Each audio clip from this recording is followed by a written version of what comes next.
Bonsoir. Pourquoi donc les gens photographient-ils autant? Qu'est-ce qui pousse le touriste que nous sommes tous à préférer mitrailler quasi obsessionnellement plutôt que d'acheter tout million de clichés qui sont développés chaque année? Ça fait tout de même 1 million de photos par jour. Le sujet est d'importance. Une équipe de Viva s'est donc sacrifiée à partir en vacances sur les traces des photographes amateurs ou professionnels. Le résultat est aussi surprenant que réjouissant. Et puis, nous avons voulu vous associer par un concours à cette enquête sur la mise en boîte des voyages. Vous nous avez envoyé plus de 400 clichés de vacances, merci. À la fin de l'émission, je vous donnerai les noms des 4 lauréats et l'on verra les travaux gagnants. Mais tout de suite, ouvrons l'album.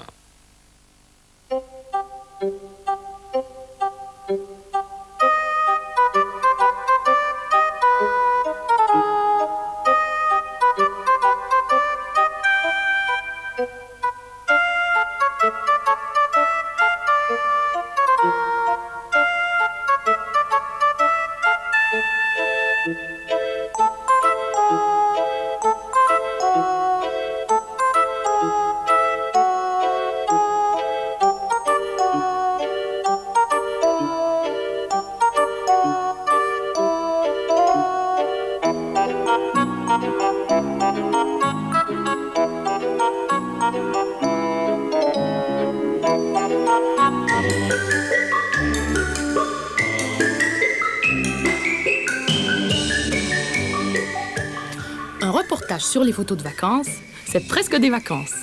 Alors nos photos sont presque des photos de vacances.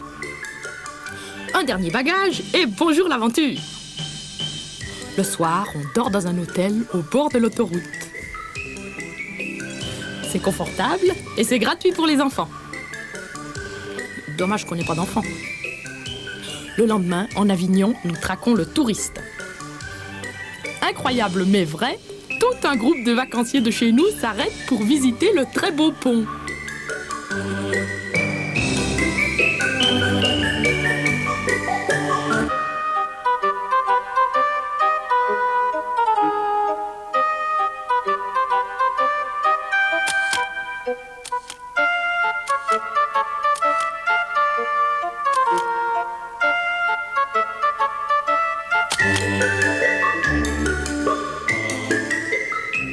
Sur le pont d'Avignon, on y danse, on y danse. Ils sont vraiment sympathiques, ces voyageurs. Et si on faisait un bout de route ensemble? Au revoir la province. Ça doit être beau quand la lavande est en fleur. Mais c'était pas la saison. Le chauffeur du car est mal luné. Il faut insister pour qu'il s'arrête à Fontaine de Vaucluse.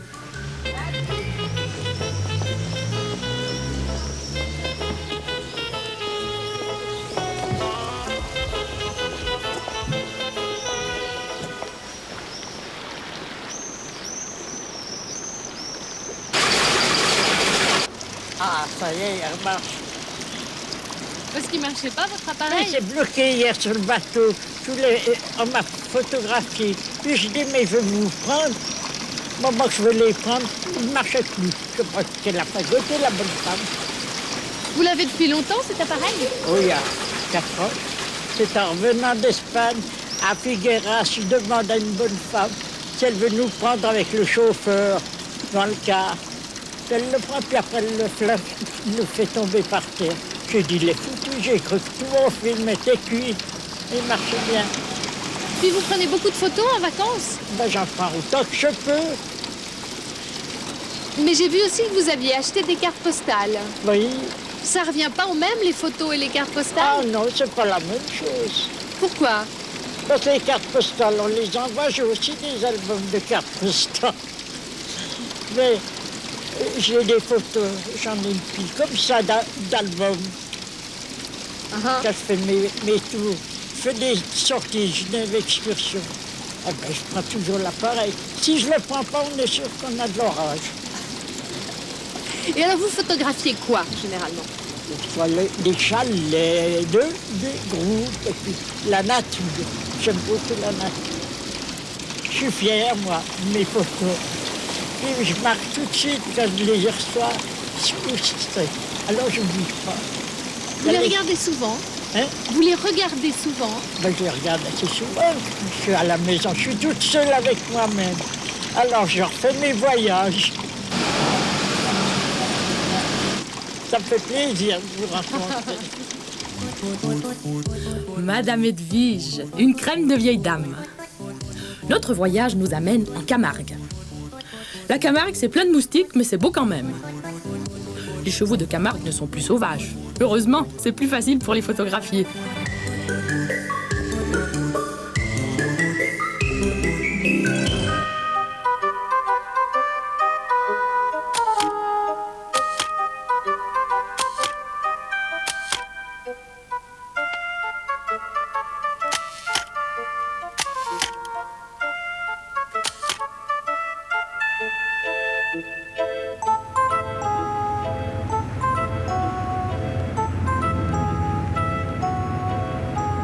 Sur votre gauche, vous pouvez voir le musée gitan avec des jolies roulottes aux couleurs vives.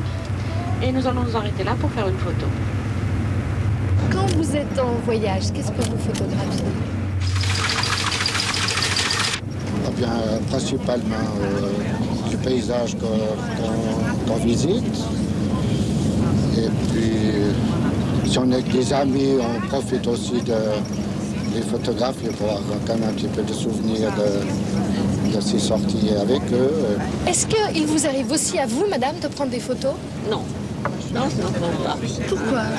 Pourquoi? Parce que je trouve que ça suffit que ce soit mon mari qui les prenne. Et puis je ne sais pas s'il serait spécialement cadré des photos. J'ai tendance plutôt à lui dire, tiens, ben là, on pourrait faire une photo. Est-ce que c'est vous qui les collez dans l'album? Bon, on se met les deux, on a beaucoup de peine. On n'a jamais le temps. Un héron, ça vole vite, mais je l'ai raté de peu. L'homme se sent tout petit devant tant de beauté. Le safari photo, ça vaut la peine. Parce qu'en 1 heure, on nous montre tout ce qu'il y a à voir.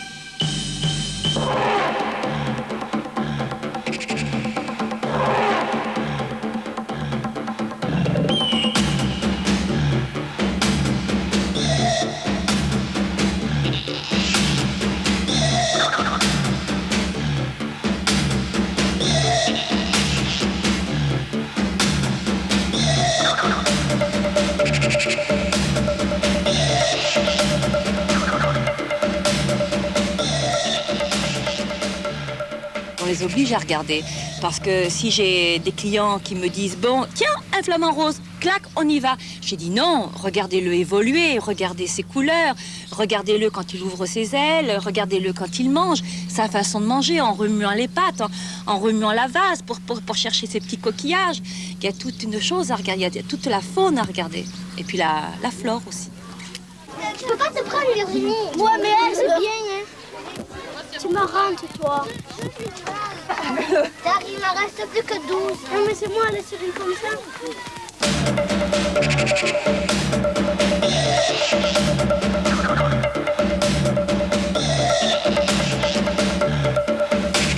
Attention la poussière. Cow-boy.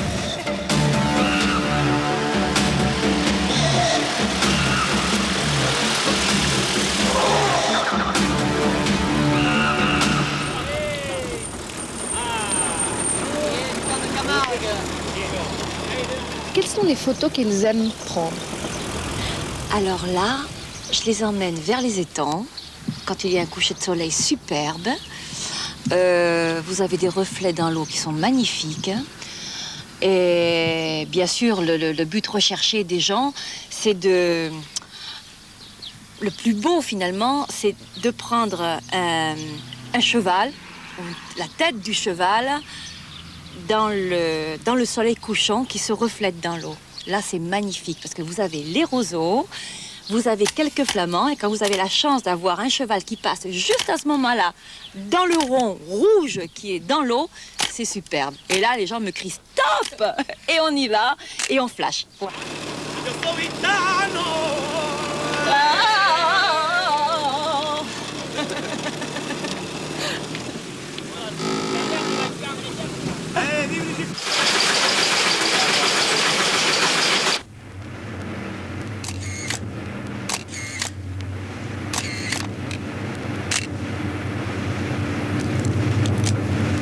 photographie a transformé le voyage, dans bien des cas, en le centrant exclusivement sur l'image. Celui qui n'est pas japonais, c'est Roland Abrecht, un enseignant genevois. On a lu son article dans Autrement et on a compris que pour lui, photographie et voyage ne font pas bon ménage. En fait, on en est de plus en plus venu à promener les gens exclusivement de points photographiques en points photographiques, si on peut dire. Et on perd donc toute une dimension de découverte. Un autre aspect, c'est que la photographie découpe. La photographie tronçonne le voyage, le hache. On a des petits bouts entre lesquels le passage disparaît complètement. Or, le voyage, qu'est-ce que c'est d'autre finalement que le passage et la découverte progressive de tous les instants, pas seulement dans l'image, mais aussi en écoutant, en se baignant dans des ambiances, tout ça disparaît. Et on a l'impression d'avoir le souvenir du voyage, alors qu'on n'a qu'un fantôme dans la photographie. Non seulement ils photographient ce qui est sur les cartes postales, donc ils refont en fait simplement leur propre carte postale, qui ne se différencie en rien. Et c'est ça qui, à mon avis, est absurde. Pourquoi prendre sa propre photographie? Je pense que ça a le sens de prouver aux autres, par exemple, qu'on a bien fait tel ou tel voyage, et de se rassurer aussi, de montrer qu'on a bien vu ce qu'il fallait voir. Moi, je pense qu'il y a une crainte énorme par rapport au voyage. Il y a une difficulté de se prendre en charge comme voyageur autonome, alors on se fait balader. Le sightseeing, par exemple, que ce soit des tours de ville, que ce soit des tours plus prolongés, en car, il va de point photo, d'arrêt photo en arrêt photo. Ces arrêts sont eux-mêmes, en fait, des images pré-mâchées, si on peut dire. Des images déjà là, qu'il suffit, en fait, d'enregistrer, d'emmagasiner dans son appareil photo.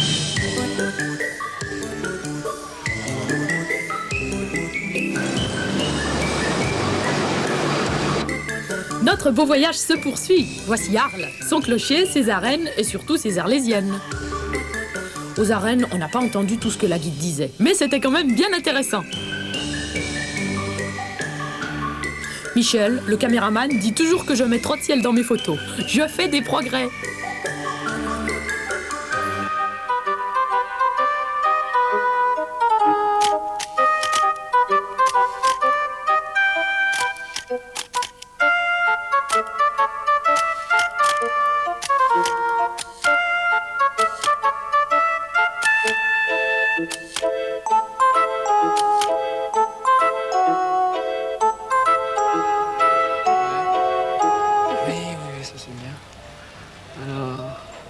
Comme ça, ça va? Ouais, ça va bien. Essayez de lever la tête puis de regarder vers lui. Regarde voir face à moi, peut-être.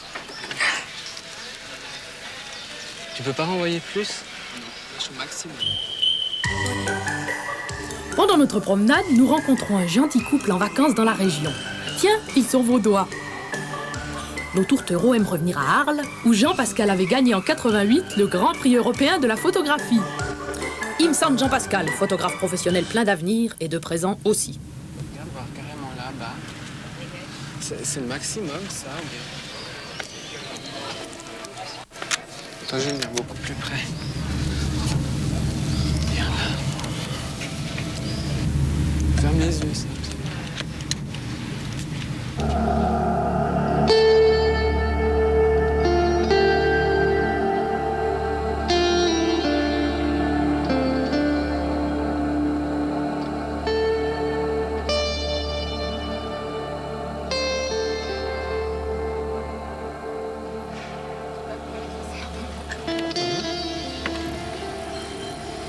Je crois que quand on voyage, on reçoit beaucoup de choses qu'on ne connaît pas et qu'on les renvoie d'une manière ou d'une autre. Et dans les portraits que je fais de Sabina, je trouve qu'on sent que c'est pas des photos qui sont faites à la maison. On sent qu'elle dégage d'autres lumières, qu'elle a une tension qu'elle n'a pas autrement.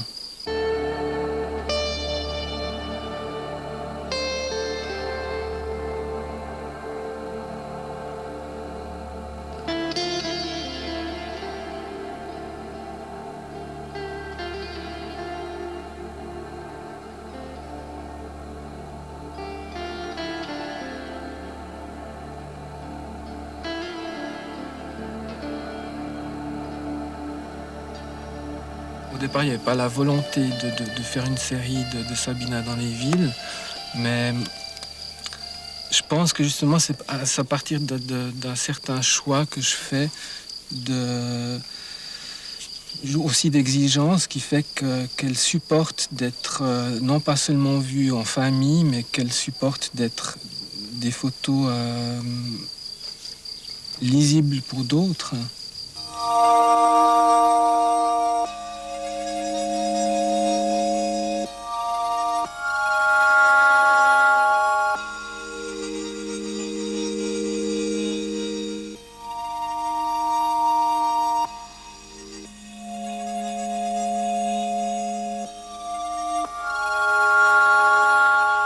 Bon, ça c'est Venise. On attend un bateau pour aller à Burano avec Sabina. Et puis, tout d'un coup, elle se met à faire l'oiseau. Alors, je choisis par la suite en laboratoire le plus bel oiseau, qui est celui-là. Et puis, je le retravaille. Et ça devient une image qui est publiée sous plusieurs formes. Il y a quelque chose qui me frappe, c'est que la plupart des gens prennent des photos de vacances en couleur. Et puis toi, t'es dans le noir et blanc. Moi, je suis dans le noir-blanc parce que je peux le retravailler en laboratoire. Ça veut dire que je peux voyager énormément une nuit dans un laboratoire en cherchant des négatifs, vraiment comme des notes, quoi. Quand je voyage, je prends beaucoup de notes. Et puis, de ressortir ces notes, on voyage énormément. Enfin, je voyage énormément.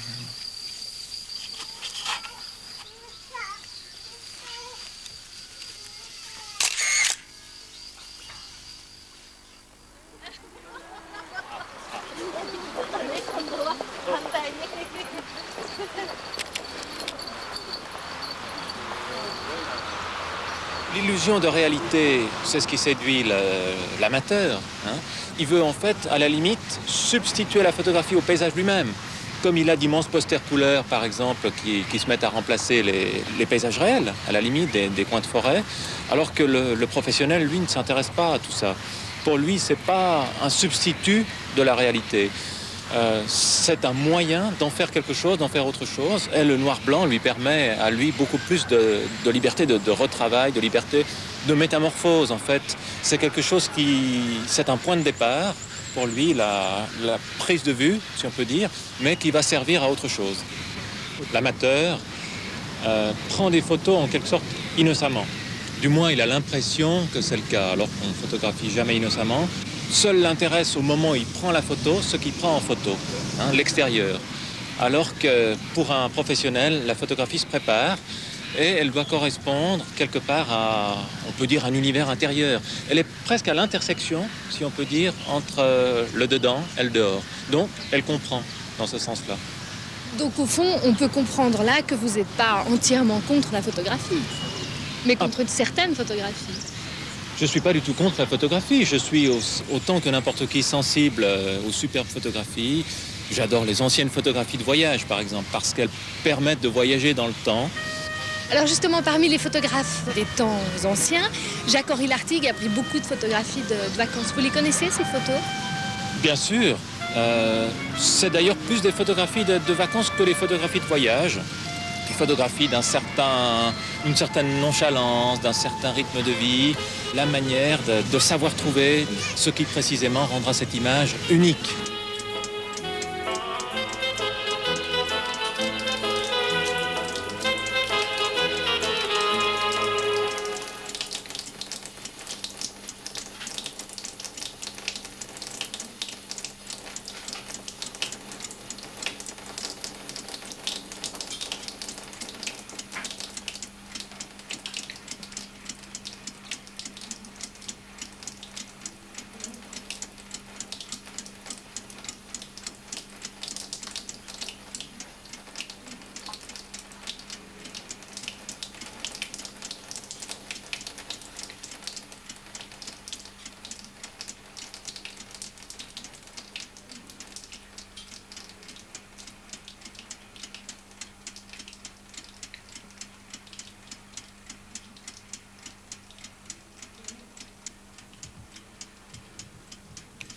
Lartigue avait le goût du bonheur. Dans son enfance, il l'a exprimé d'une manière extrêmement nette. Et ce qu'il distingue peut-être de la plupart des autres personnes, c'est que ce goût du bonheur, il l'a conservé intact pendant toute sa vie. Encore un instantané que j'ai été heureux de réussir. Mes cousines sont bien maladroites. Victoire, Zizou réussit à quitter le sol. Aux incrédules, je pourrais montrer cette photo preuve. Notre cousine Bichonnade prétend pouvoir, sans planeur, voler aussi bien que nous. Je la photographie donc au vol. Mon cousin Jean Haguet, vêtu d'un maillot de bain dernier cri, en état d'apesanteur. L'heureux homme, à son moteur, on voit qu'il pilote une moto de course. Quelle belle voiture de course! Elle avance au ralenti et le cycliste peut rouler côte à côte pour admirer à loisir cette merveille. Ce qui est très frappant aussi quand on feuillette les albums de photographie de l'Artigue, ce sont ces légendes. Il y a des textes qui paraissent à la fois naïfs, gais. On retrouve toujours cette espèce de naïveté, pureté, qui s'explique d'ailleurs en ce qui concerne ces légendes par le fait que lui s'est toujours considéré comme un photographe amateur et que les légendes qu'il établissait étaient faites en principe à usage interne, si vous voulez, pour lui, pour sa famille, pour ses amis.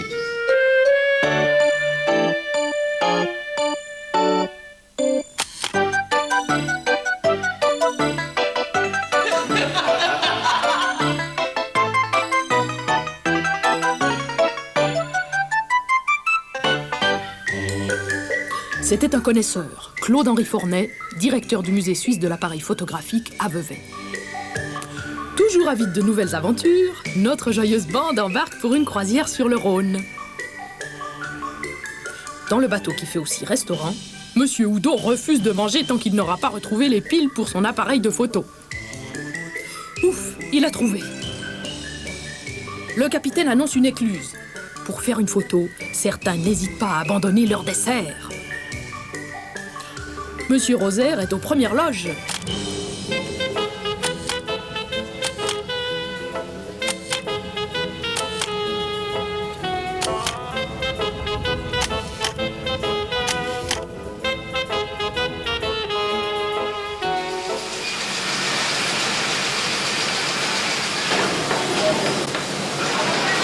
Donc le but du cours d'aujourd'hui, c'est justement d'essayer de transposer un peu dans nos têtes ce qui pourrait nous arriver en vacances, notamment une petite balade en bateau, être un petit peu prêt déjà dès maintenant pour faire face aux problèmes de la photo de voyage lorsque ça sera quelque part ailleurs dans le monde. Voilà une photo peut-être peu banale du jet d'eau.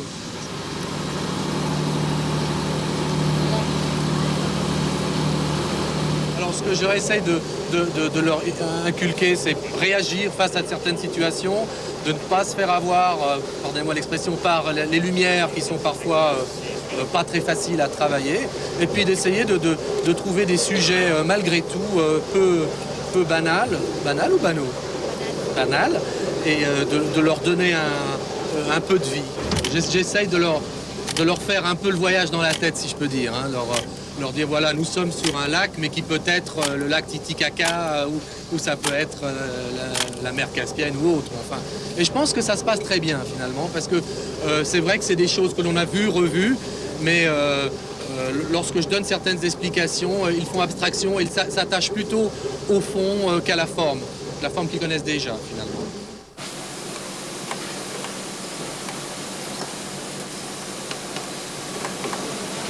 Il nous apprend à réfléchir à son sujet déjà, à savoir exactement ce qu'on veut avoir sur notre photo avant de la prendre.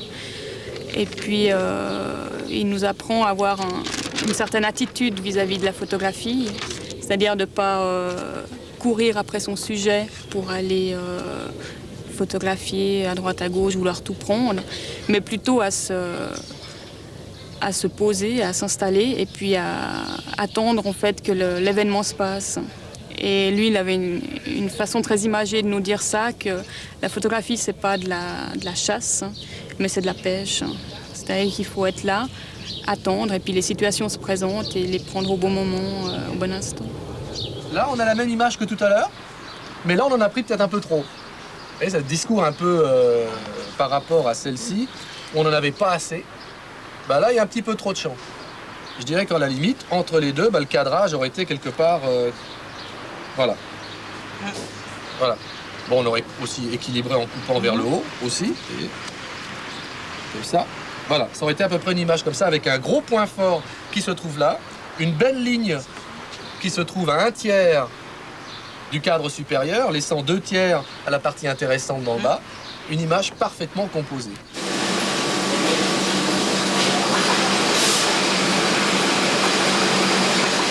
Bon, alors là, une autre image. J'ai l'impression que Stéphane a été très motivé par ce sujet.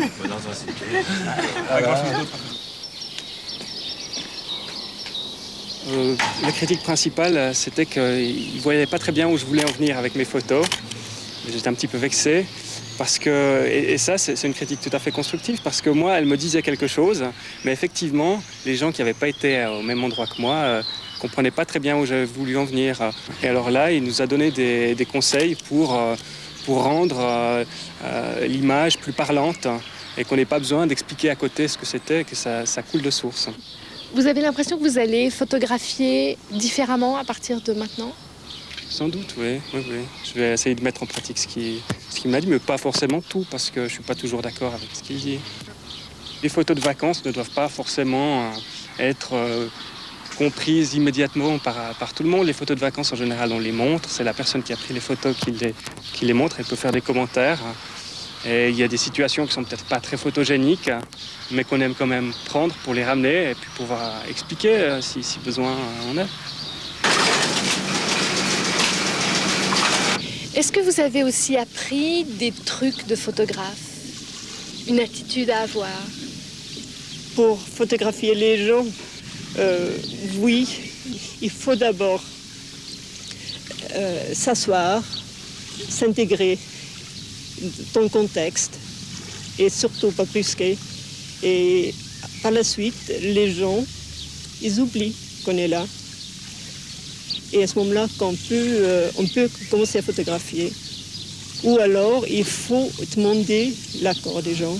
Il ne faut jamais photographier les gens à leur insu, parce que ça peut poser des problèmes.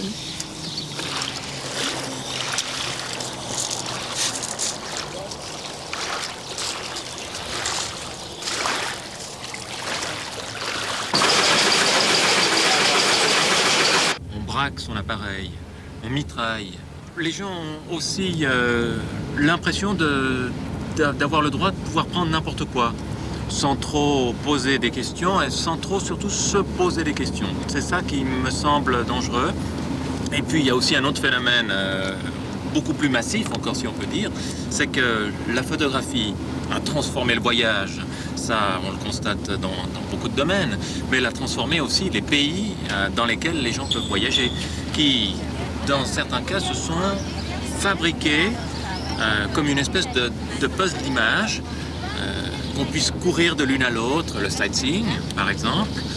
Et on a même transformé les coutumes. À la limite, il y a des choses spécialement prévues en fonction de la photographie pour qu'on puisse... Enfin, les pays sont mis en scène. Et ça, c'est une dénaturation, une falsification dont tout le monde, finalement, se retrouve la victime.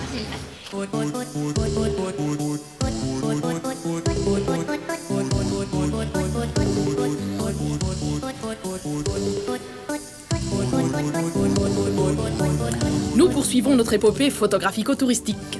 En route pour les Saintes Maries de la Mer. Nous éprouvons parfois le besoin de réfléchir à notre travail sur les terrasses ensoleillées.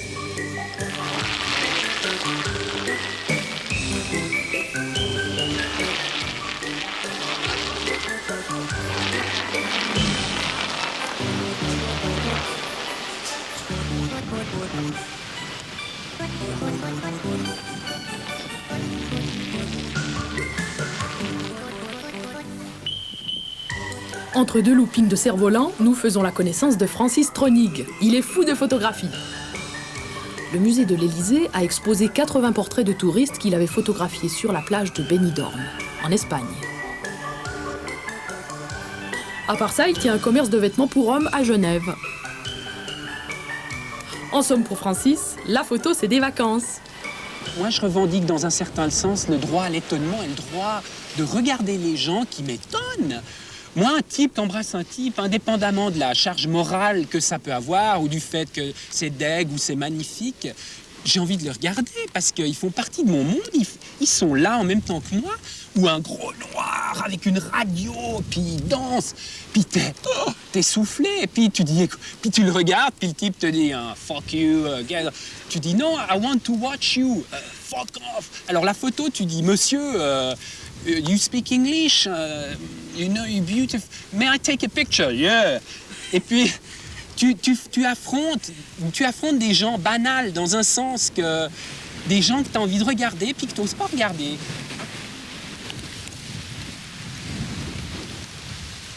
Monsieur, dame, bonjour.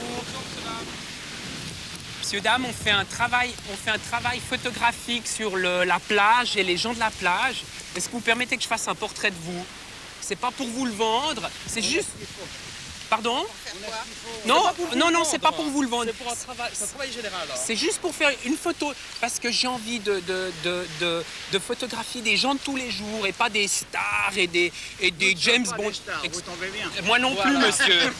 Moi non plus. Alors, et qu'est-ce que vous en faites de ces photos? Ben, écoutez, rien du tout. C'est pour illustrer un travail sur la plage et sur le tourisme. Des gens de tous les jours, comme vous, comme moi. Hein? Si vous voulez ma casquette, hein, non, vous êtes... Écoute, oui, non. Mettez-vous près de madame et je vais vous faire un portrait. Non, vous faites le dos à la mer, s'il vous plaît. Si j'ose... Non, dos à la mer. Voilà, comme ça sera mieux, oui. Non. Voilà. Voilà. Formidable.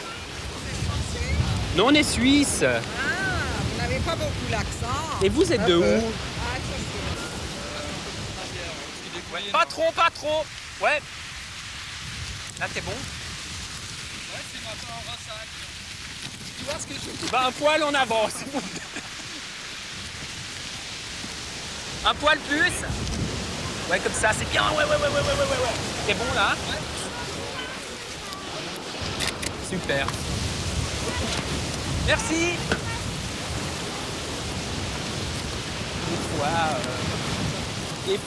Des fois, c'est aussi très subjectif le choix. On dirait que tous ces gens sur les plages s'effleurent sans se percuter.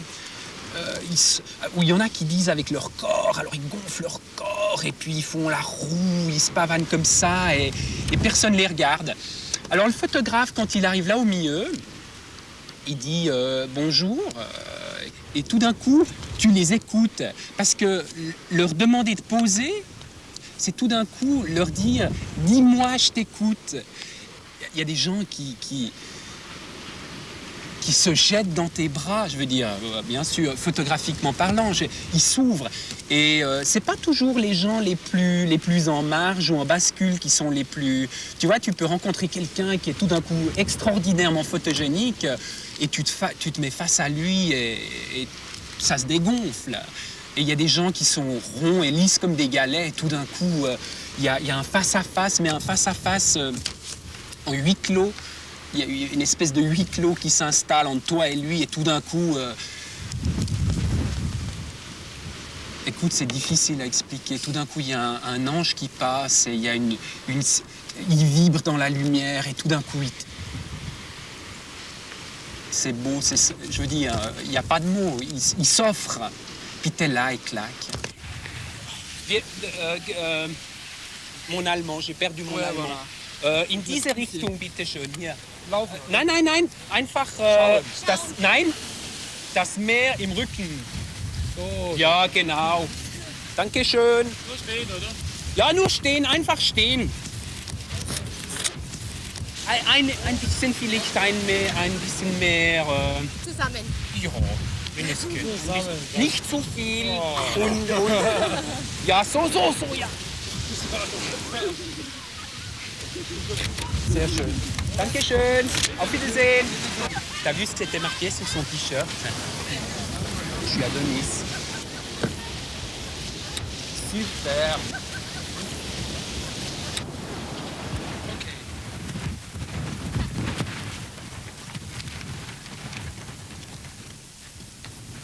Bonjour. Bonjour. je fais un travail sur les gens de la plage, etc. Les gens qui sont, sur la plage au soleil. Est-ce que je peux faire une photo de vous? Comme ça, hein? Juste vers la mer avec le cheval, comme ça. Ou non, vous bougez pas. Vous bougez tout simplement pas. Hein? Je peux? Vous êtes super. On dirait que vous sortez de la chevauchée fantastique, non, c'était Fortune Carré, Cassel, je sais plus. Ce cosaque là. Comment il s'appelle? Jean-Paul? Ah, pardon. Ah, Champagne! Super, fabuleux, fabuleux. Merci beaucoup. Au revoir. Et c'était beau. C'est pas une apparition, c'est magnifique. Alors, qu'est-ce qu'il y avait de si fascinant à Benidorm? Eh ben, il y avait déjà une densité de population touristique extraordinaire. C'est un endroit où il y a des dizaines de milliers de touristes. C'est un couple d'Italiens, on dirait qu'ils sont sortis d'un film de Wenders avec le petit paquet de bonbons à la fraise, avec le monde sous le bras, avec son livre qu'elle tient à l'envers. Écoute, c'est absolument magnifique de pouvoir les regarder. On peut les regarder des heures et ils t'échappent plus, ils sont là. Lui, il raconte une histoire extraordinaire avec son corps. Elle était inquiète, lui il était là, dans son petit slip vert pomme, vert jus de pomme et son machin fuchsia, c'était magnifique. Regarde, c'est un pléonasme. Regarde, c'est le plein été, puis elle marquait sur son truc, c'est magnifique. C'est pas magnifique? On peut dire qu'elles sont moches, puis on peut dire c'est une question de qualité de regard.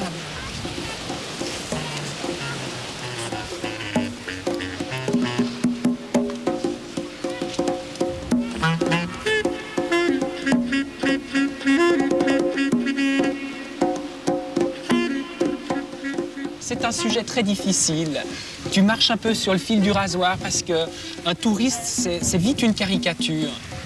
Et tu prends ton seau de lumière, ton flash, tu balances ça en pleine poire et paradoxalement, il faut de la retenue parce que sinon, ça devient vite de la caricature.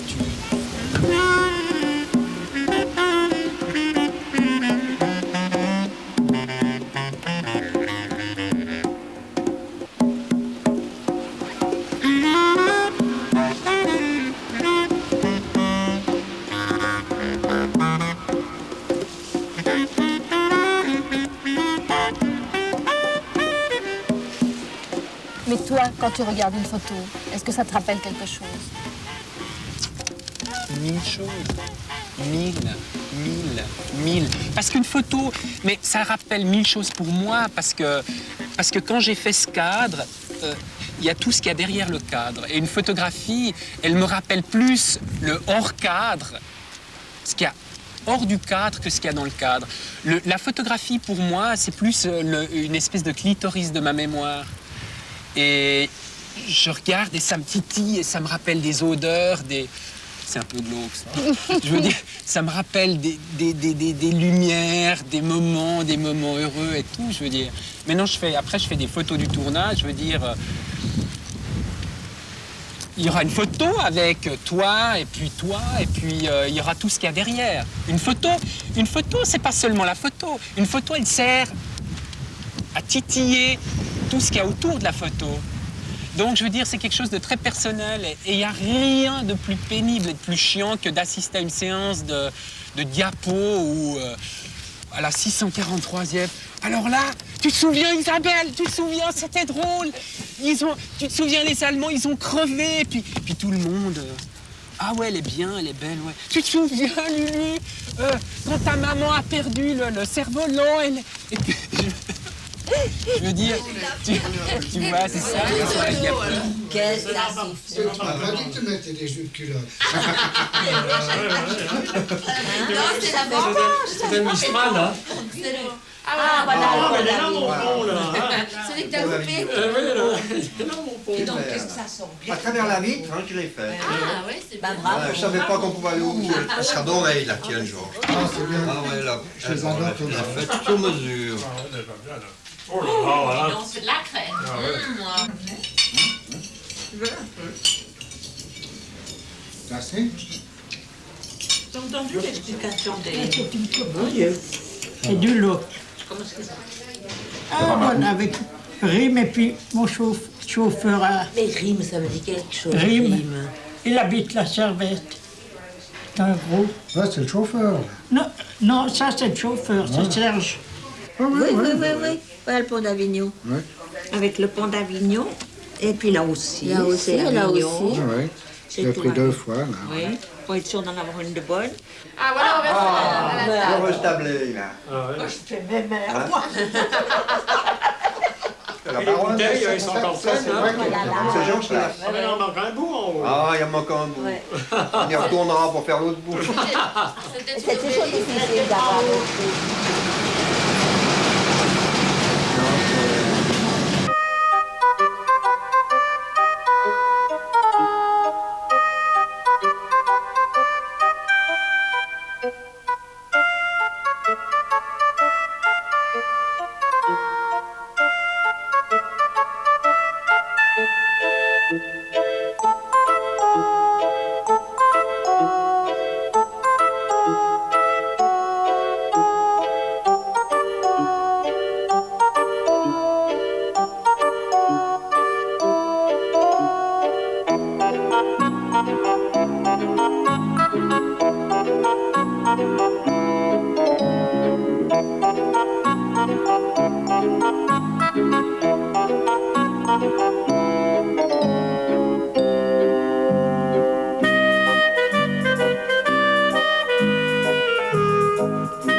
Voilà du beau monde mis en boîte.